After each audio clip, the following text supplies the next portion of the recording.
Aquí el amigo que accidentalmente y no por ninguna razón en especial está hablando francés, dijo que las grandes cosas y personas de la historia se repiten. Y otro amigo, que no tengo tan a mano, Karl Marx, dijo: hat vergessen hinzuzufügen, das eine Mal als Tragödie, das andere Mal als Farce. Todo el mundo conoce el significado de lo que acabo de decir. Es cultura popular.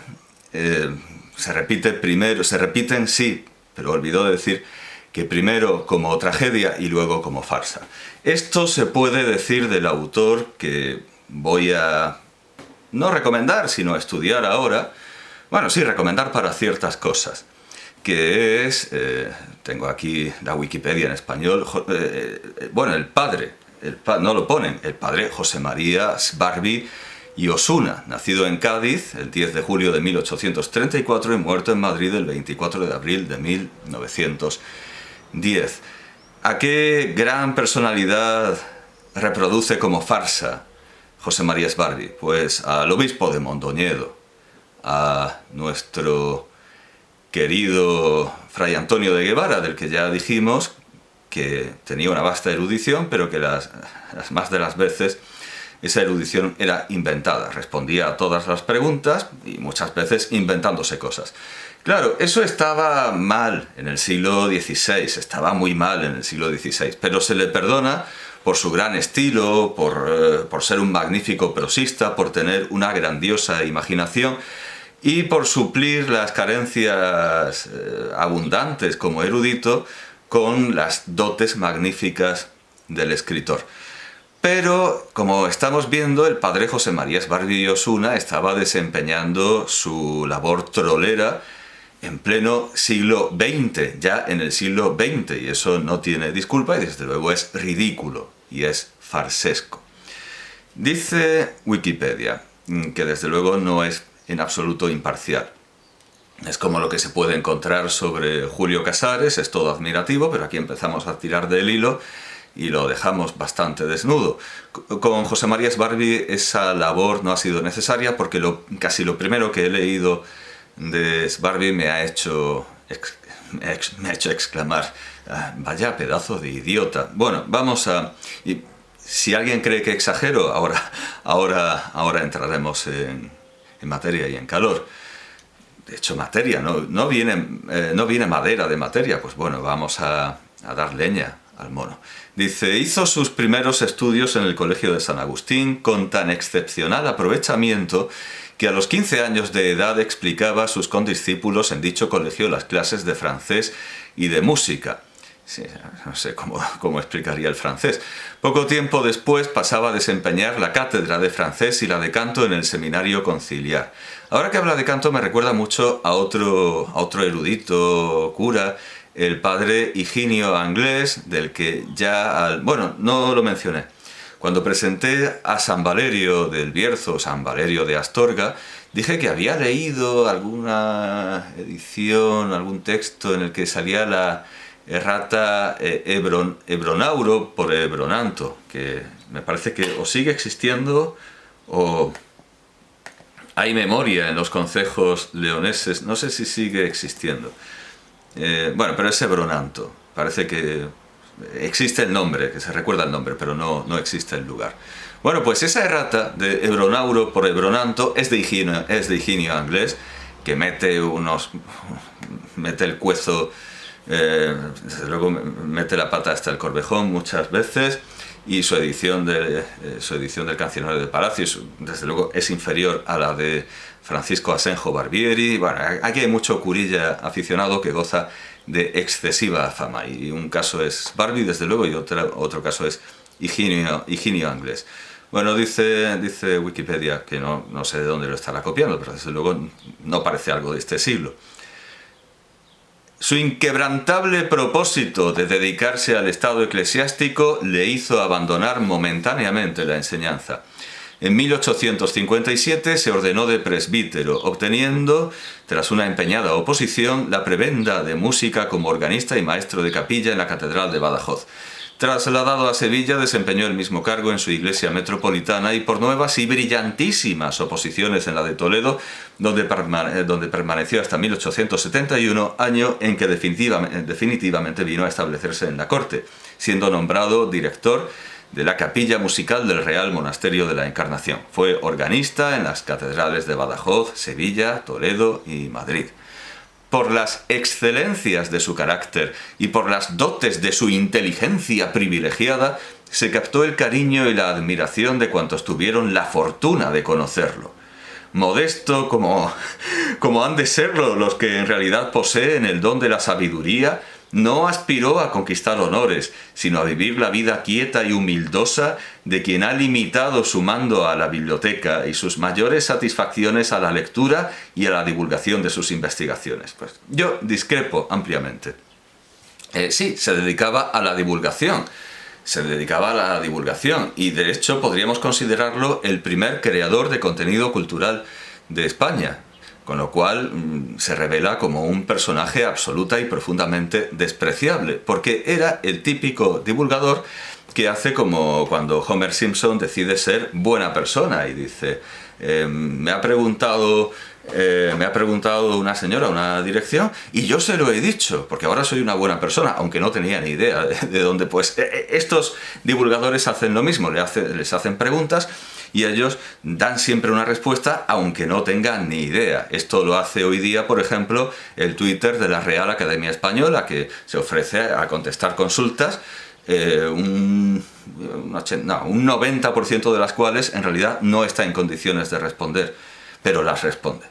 Y lo mismo hacía el padre Sbarbi con su periódico El Averiguador Universal. Los lectores le hacían preguntas, como le hacían preguntas en las epístolas familiares al obispo de Mondoñedo, a fray Antonio de Guevara, y Sbarbi las contestaba inventándose cosas, pero ya en pleno siglo XIX, y llegó hasta el XX, con lo cual ya estaba mal en el siglo XVI, pero se le perdona porque era un gran literato.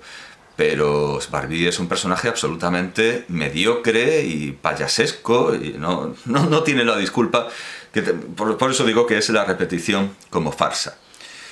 Sigue diciendo Wikipedia, pero en realidad será la solapa no lo sé. Enamorado del arte musical y de la filología patrias, es muy patriótico y también lo veremos, dedicó a una y a otra todas las potentes luces de su espíritu, legando a sus conciudadanos libros que siempre serán leídos y consultados, como se leen y consultan las obras magistrales de indiscutible autoridad. Muchas son las obras que escribió el padre Sbarbi sobre materias musicales y filológicas, especialmente en lo que se refiere a los refranes y modismos castellanos. Y en todas y cada una de sus obras se revela el profundo conocimiento que poseía acerca de lo que en las mismas trata, su espíritu sagaz y analítico y un gracejo particularísimo suyo, que para mí lo tiene donde las avispas, que sazonaba con las sales del ingenio cuanto producía su pluma. Recordamos entre los libros publicados por el ilustre sacerdote, Cervantes teólogo, la típica pedrada que se suma a esa lapidación del Judas, de la vieja del diablo, esa fiesta popular en la que se apedrea a un espantajo, pues se hace con el pobre Cervantes y se acumulan sobre él pedradas y peladillas y guijarros y cantos rodados de bibliografía absolutamente innecesaria. Dice Cervantes, o dice un personaje, bueno, dice el Quijote, no sé, pierde un diente, y dice que bien que lo siente porque más vale un diente que un diamante. Cervantes y la odontología. Cervantes o la estomatología, y este tipo de cosas ha pasado. Se aprovecha cada pasaje de Cervantes para relacionarlo con una disciplina y sacarse un articulillo o un libro. Bueno, pues Cervantes teólogo, también Cervantes teólogo. Ambigú literario, Teófilo o prueba de las pruebas del estado eclesiástico. Bueno, vámonos directamente a la lista a la lista más completa, porque se han saltado, por ejemplo, Intraducibilidad del Quijote, 1876, Ambigú literario, ahora sí, Teófilo o prueba de las pruebas del estado eclesiástico, monografía sobre... Claro, ¿por qué estoy metiendo a Sbarbi en la biblioteca ideal, en una biblioteca que convendría tener, y no directamente le estoy dedicando un análisis, un antis-Barbie, estoy intentando que sí, que no se vea esa lámpara, pero no, va a ser peor. Ah, bien, pues da igual, hay un relumbrón sobre la parte japonesa y china de la biblioteca. ¿Por qué no lo estoy directamente tirando al vertedero de la historia, siguiendo con el hegelianismo de izquierdas? ¿Por qué no va al vertedero de la historia? Pues porque esta obra, monografía sobre los refranes, adagios y proverbios castellanos, y las obras o fragmentos que expresamente tratan de ellos en nuestra lengua, ahí está, y es útil su consulta para saber que ciertos refranes, adagios, etcétera, existen. Pero no me está pasando lo que pasaba con Erasmo, que a pesar de estar condenado, perseguido, estar censuradas sus obras, que los inquisidores le pintaran los ojos de negro y le hicieran alusiones al Quijote, a pesar de cuanto odiaban a Erasmo, tenían que usar sus adagios porque era un monumento de erudición. En este caso no usamos desde luego la monografía sobre los refranes, adagios y proverbios porque sea un monumento de erudición, ni diga cosas que sean ni mucho menos ciertas, ni mucho menos eruditas. Simplemente sirve para saber que los refranes ahí están y existen, pero lo que dice sobre ellos, y a diferencia de lo que hace Erasmo, generalmente son mentiras absolutamente vergonzosas y descalabrantes. Vamos a seguir con la obra. Florilegio o ramillete alfabético de refranes y modismos comparativos y ponderativos de la lengua castellana, 1873. El libro de los refranes, 1872. Ah, bueno, sí, claro. Cuando digo la obra, sí. Más bien la obra que hay que consultar es esta última, Refranero General Español, 1878, que además reimprimió Atlas, siguiendo la tradición de la Biblioteca de Autores Españoles. A ver si encajo mejor la luz. En 10 volúmenes. Luego tiene el Prontuario de Definiciones Musicales y, claro, periódico, revista. El Averiguador Universal, esta publicación donde contesta lo que no sabe. Venga, así no se ve el punto. Donde contesta lo que no sabe. El Diccionario de Andalucismos, en lo cual sí es un pionero. Y el Diccionario de Refranes, Adagios y Locuciones Proverbiales. Bien, bueno, pues yo, a propósito de No hay tu tía, que recientemente he criticado que una productora, una elaboradora de contenido cultural reciente, se crea lo que dice la Real Academia, que a su vez se cree lo que dice Barbie, y sostenga que debe escribirse tu tía junto porque se refiere a tu tía y no a tu tía.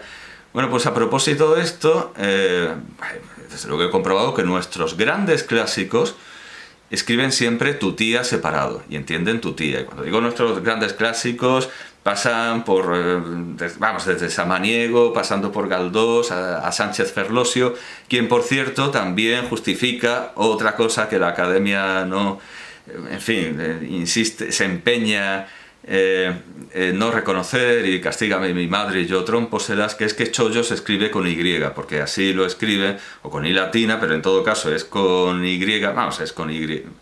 En castellano sería con Y, viene del gallego, pero bueno, se escribe con Y, porque así lo evidencian los textos de Emilia Pardo Bazán, de la condesa de Pardo Bazán, de Sánchez Ferlosio, que no es un ignorante de nuestro idioma en absoluto, pero la buena señora que era María Moliner, famosa doña María Moliner, pues se sacó de la manga, o no sé de dónde, que se escribía con ella. Y el diccionario de la Real Academia plagió el diccionario de María Moliner y lo escribe con ella, pues porque a ella le salió del chollo escribirlo con ella, pero se escribe con Y. Y la Academia, ahí en sus 13, ningún escritor bueno ha escrito chollo con ella, pero no, ellos se han sacado eso. Bueno, pues igualmente ahora se han sacado que tu tía se escribe junto, y en este caso a quien copian no es a María Moliner, sino claramente a Barbie. Se pueden dar argumentos a favor de tu tía junto. En catalán se dice tu tía junto y parece que se refieren al medicamento, pero en catalán el refrán aparece mucho después que en castellano. Por lo tanto, cabe pensar que sea el típico... Vamos, que directamente que el que amoldó el refrán al catalán no supiera que era eso de tu tía, o lo dejara tal cual, y se quedó pues como ese tromposeras que acabo de decir. Es una palabra que solo existe en ese refrán. Bueno, pues tu tía en catalán puede ser perfectamente una palabra que solo aparece en ese refrán. Y en América también se suele escribir junto, pero parece ser que entra en conflicto con alguna voz africana, afroamericana o indígena, y por eso es más frecuente verlo escrito en... Pero vamos, el ejemplo que se puede aducir por el Corde, que es de la excursión a los indios ranqueles, pues también escribe por supuesto junto, o sea que tampoco es un modelo ortotipográfico. Todos nuestros grandes escritores, insisto, hasta llegar a Sánchez Ferlosio, han entendido tu tía y han jugado del vocablo con eso y no ha habido ningún problema, siempre se ha pensado que es tu tía. Pero al margen de estos usos americanos, en España Svarby se descolgó en el Averiguador Universal y luego puso en esta obra que estoy consultando, que es... vamos a ver, el diccionario, estoy en archive.org, el diccionario de refranes, adagios, proverbios, modismos, locuciones y frases proverbiales de la lengua española, 1922, segundo volumen. Bueno, pues aquí tenemos esto de tu tía. Vamos a ver. He hecho algo que no debía. Amplío. Tía, bien. Tía. Todos los refranes con tía. Desde que vi a mi tía, muero de acedía. Después que no la veo, muero de deseo. Ha mediado la tía Simona. Y ahora, no haber tu tía. Que no hay tu tía, como recoge el diccionario de la Real Academia, ¿no? Porque se puede decir no hubo tu tía, etc. Es no haber tu tía, no hay tu tía, que es lo que recoge el diccionario académico. Y dice Svarby, porque le parece bien, le da por ahí. Opino que dicha frase, o sea, la Academia está corrigiendo al personal con una opinión del padre Svarby. Opino que dicha frase debe escribirse no haber tu tía, junto, no hay a tu tía. Ya, esto es como lo de olor de multitudes, como lo de a bote pronto, como lo de a voz de pronto, en lugar de a bote pronto, porque alguien piensa, no, esto de a bote pronto es muy raro, vamos a decir a voz de pronto. O ese se vende pisos que se inventaron una vez los gramáticos para que les cuajaran sus absurdas ideas y luego empezó a verse se vende pisos, que eso en castellano no se había dicho nunca. Opino que dicha frase debe escribirse no haber tu tía, no hay a tu tía, y no como la escribe el vulgo. O sea, tú con tus opiniones vas a darle clases al vulgo, si el idioma lo hace el vulgo. Si el idioma no lo hablara el vulgo, estaríamos hablando latín. Latín ciceroniano, pero es que el idioma es del vulgo. Y si el vulgo lo dice de una manera, es que es así, no se puede cambiar por tus opiniones. Si el vulgo dice no hay tu tía, es no hay tu tía, y tú no te puedes inventar que es no hay a tu tía. Bueno, fundando, y paso de página, fundando, a ver en qué se funda. Fundándome en que la frase significa no hay remedio, circunstancia que se verifica en la tu tía o a tu tía, que pasaba entre los antiguos como un medicamento de gran virtud para las oftalmías. Pues dígame, reverendo padre, ¿cómo pasa de los antiguos a los modernos? ¿Qué extraño camino subterráneo hay ahí del que no nos hemos dado cuenta? Bueno, pues por esta estupidez del... Pero vamos a algo mucho peor. Bueno, se me olvidaba, no aquí, sino en otro... quizá en casa, no sé en qué artículo lo tendrá, pero el propio Svarby recoge a casa de tu tía, mas no cada día, diciendo que no hay que abusar de los favores. Pues no hay tu tía, o no haber tu tía, se puede entender perfectamente como no hubo tu tía, se acabaron los favores, no hay más tu tía, también se puede decir, no hay más tu tía. Pues puede relacionarse con a casa de tu tía, mas no cada día, en el sentido de que no hay que pedir favores tanto, tan a menudo, ni tan de seguido, ni tan de corrido.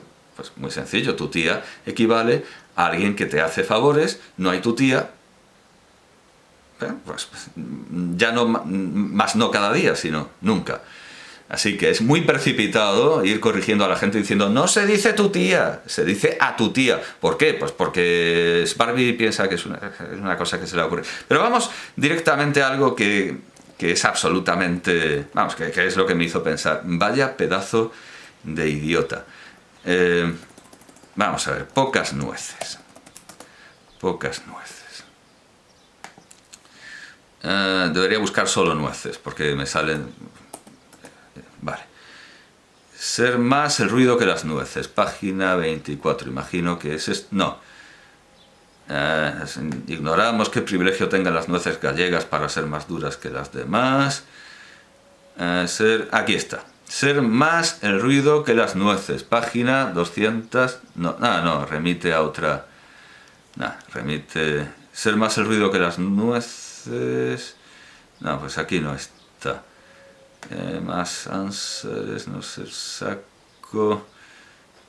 Chapetón... Bueno, quizá está en la 124. Vamos a ver. Naipe, nadar, echar uno a nadar. Voy a reducir. ¿Por qué estoy en naipe? Si esto tiene que ser en la 124. Aquí está, 124. Nación, nada. Ser más el ruido. Está en ruido. Madre mía. Hay que buscarlo por ruido. Bien, pues venga, vamos allá. Zumbar, producir ruido. Ruido tan desapacible, ruido y confusión. Lo encontré muy por... Aquí está, ruido, 317. 317. Mucho ruido mete el tambor y está lleno de aire. No todo cantar cuanto... No es todo cantar cuanto... Aquí está. Ser más el ruido que las nueces. Ser más el ruido que las nueces. Se atribuye el origen de dicho refrán al siguiente hecho histórico. Y aquí tenemos la erudición magnífica, poderosa, potente de Sbardi. En la noche del 11 de mayo de 1597, recordemos esta fecha, 1597, salió de Dourlans el capitán Hernando Tello Portocarrero. Caminó 7 leguas y se situó al amanecer muy cerca de Amiens, plaza fuerte e importante, cuyos habitantes, por guardarla mejor, no quisieron que Enrique IV les diese soldados para su defensa. Al ser de día, se presentaron varios aldeanos en la entrada de dicha ciudad con un carro de leña, y 2 de ellos tropezaron. Cayeron al suelo y desparramaron las nueces que llevaban en unos cestos. Mientras los franceses que guardaban la puerta, riéndose a carcajadas de su torpeza, entiendo, paso de página, de su torpeza, cogían la fruta, y yo no sé hasta qué punto los frutos secos son fruta, el que es tan puntilloso con el lenguaje. Los aldeanos, desabrochándose los gabanes, sacaron los pistoletes y al grito de ¡Viva España!, se apoderaron de la entrada de la plaza. Los centinelas de la muralla, a mí este grito de ¡Viva España! Ya me resulta más que sospechoso. Los centinelas de la muralla no pudieron levantar el puente, pero como hemos dicho es muy patriótico, por el carro que los españoles habían cruzado en él. A los tiros acudió Portocarrero con la caballería, y aunque los de Amiens se defendieron heroicamente por las calles y desde las casas, la ciudad quedó por Felipe II. Los 10 soldados disfrazados de aldeanos iban a las órdenes del sargento Francisco del Arco, natural de Borja, que murió con el grado de capitán. Bueno, muy bien, entonces, resulta que esto es una hazaña de don Pedro,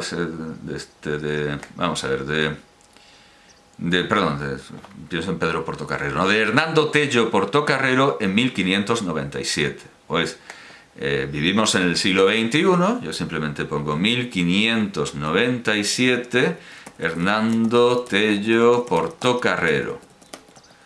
Y me voy a... tenemos aquí Diario Republicano en la Biblioteca Virtual de Prensa Histórica. Probablemente esté copiando Vamos a ver, ¿de qué año es esto? 1891.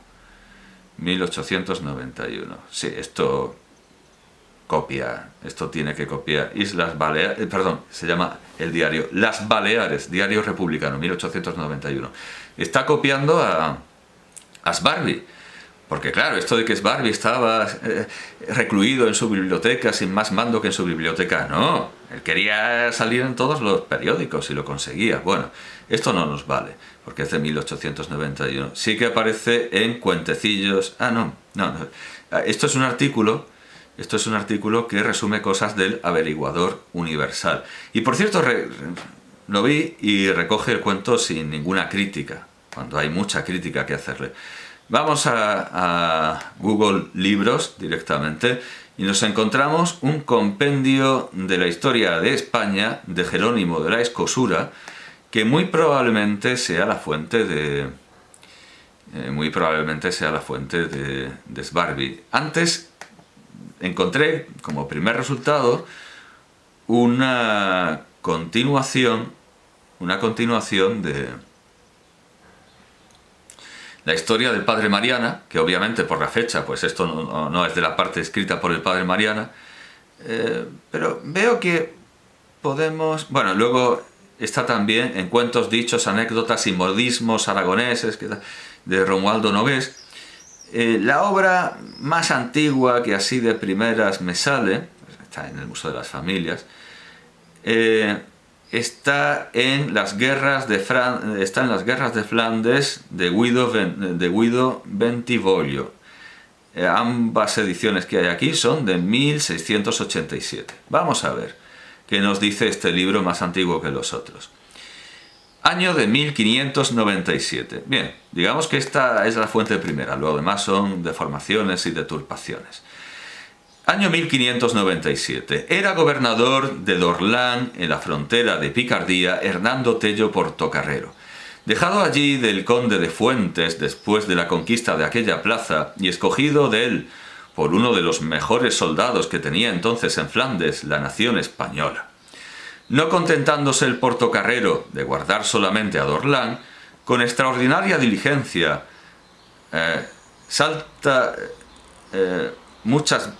no sé si es salta o falta, creo, salta muchas veces con su presidio.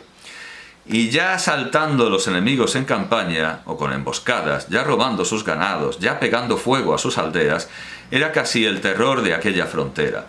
Pero no se terminaban aquí sus intentos. Incitábale un deseo encendidísimo de hacer alguna acción grande del servicio de su rey en aquella banda, de que viniese a conseguir también el premio y gloria para sí mismo. Antes he leído una pausa rara porque es que no me acordaba de que, claro, la acentuación del siglo XVII no es lógica ni gramatical. Se supone que prosódica, pero es al final completamente aleatoria. Ponen comas donde le sale del níspero. Amiens es la principal ciudad de Picardía y Dorlán no dista de ella más que 7 leguas. De esta cercanía tomaba ocasión el Portocarrero de saber casi cada hora lo que se hacía en Amiens y alrededor. Habíase mostrado mucho aquella ciudad en favor de la Liga y, viniendo después a manos del rey,